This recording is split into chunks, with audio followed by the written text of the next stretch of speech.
Selamat datang kembali di channel YouTube aku, Animanaliva. Pada video kali ini kita akan belajar tentang turunan di analisis real. Kemudian kita akan berikan contoh dari turunan itu tersendiri. Pertama-tama di sini saya akan berikan definisi dari turunan.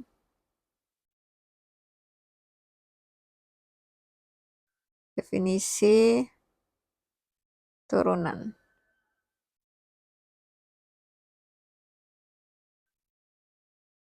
Definisi ini diambil dari bukunya Introduction to Real Analysis oleh Bartel ya. Jadi mungkin bagi sebagian besar dari kalian sudah tahu ya bahwa banyak mahasiswa menggunakan buku ini untuk belajar analisis real. Oke, jadi misalkan di sini saya punya misal I itu adalah anggota daripada R, adalah sebuah interval ya. Kemudian kita punya fungsi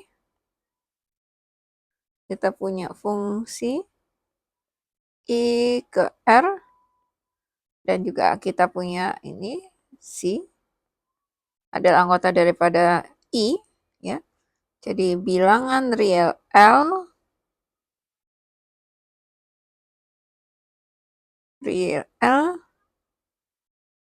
adalah turunan dari F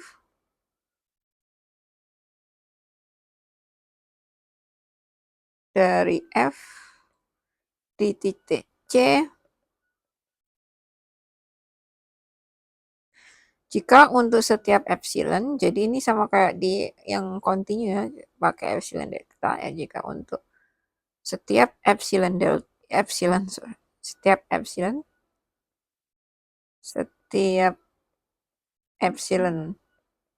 lebih besar daripada 0, terdapat delta yang bergantung pada epsilonnya. Ya, delta lebih besar daripada 0, sehingga jika X anggota dari interval memenuhi 0 lebih kecil daripada X min C, lebih kecil daripada delta epsilon, ya, maka jarak di sini Fx dikurangi dengan Fc dibagi dengan X min C dikurangi dengan L itu lebih kecil daripada si epsilon. Jadi kalau misalkan pernyataan ini terpenuhi, maka F ini dapat diturunkan di C.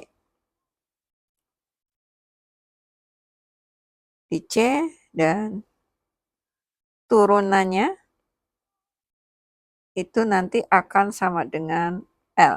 Nah, kalau misalkan kita pakai definisi ini untuk mencari turunan dari suatu fungsi mungkin akan sedikit kesulitan. Nah, definisi ini itu ekivalen atau dengan kata lain. Jadi dengan kata lain di sini kita bisa menuliskan dengan kata lain turunan F di C itu diberikan oleh limit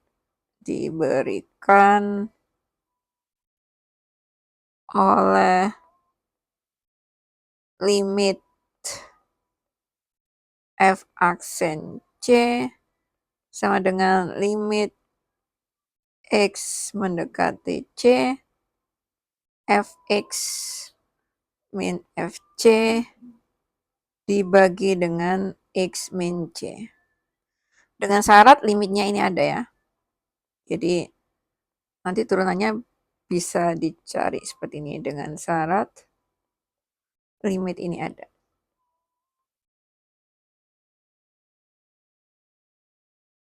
Oke, ya, jadi itu.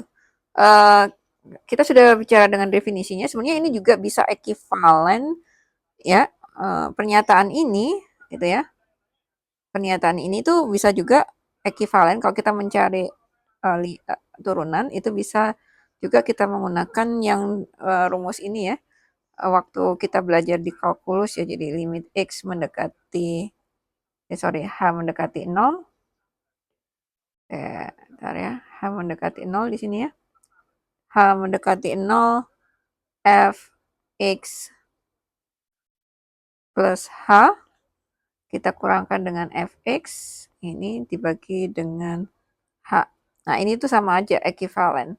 Tapi nanti kita akan membuktikan turunan, menghitung turunannya dengan F aksen C. Oke, sekarang kita ke contoh yang pertama. Contoh yang pertama, oke kita akan ke contoh yang pertama dulu ya.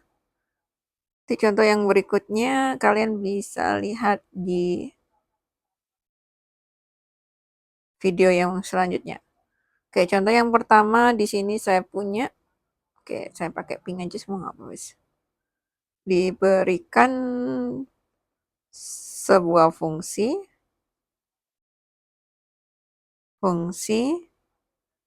fx sama dengan x kuadrat plus 3.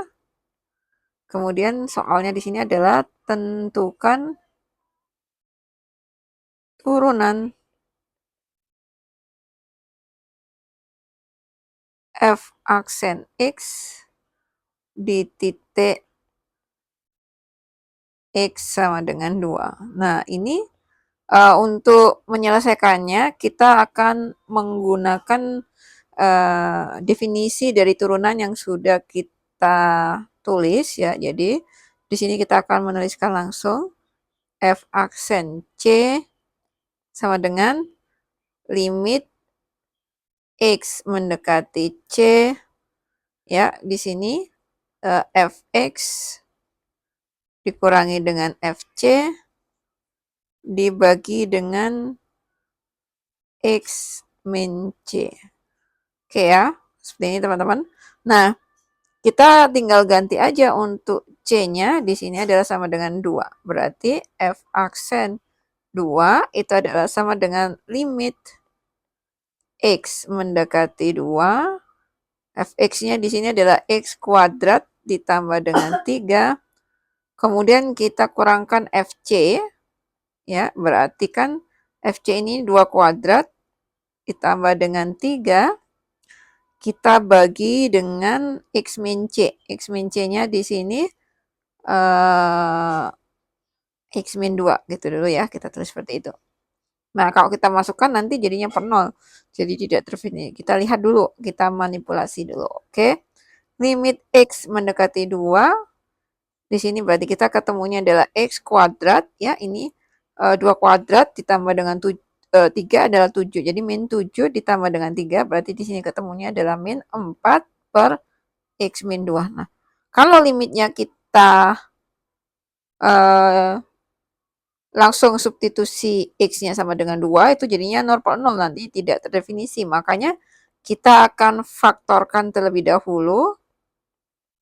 Ya, jadi di sini kita faktorkan X plus 2, kemudian X min 2 dibagi dengan X min 2. Tinggal kita eliminasi, oke. Sehingga ketemunya di sini adalah tinggal limit X mendekati 2, ya, kemudian X plus 2. Lalu tinggal kita substitusi aja untuk menghilangkan limitnya, berarti di sini adalah 2 ditambah dengan 2, hasilnya adalah 4. Benar ya? Benar ya kan? Hasilnya di sini adalah 4. Oke, teman-teman.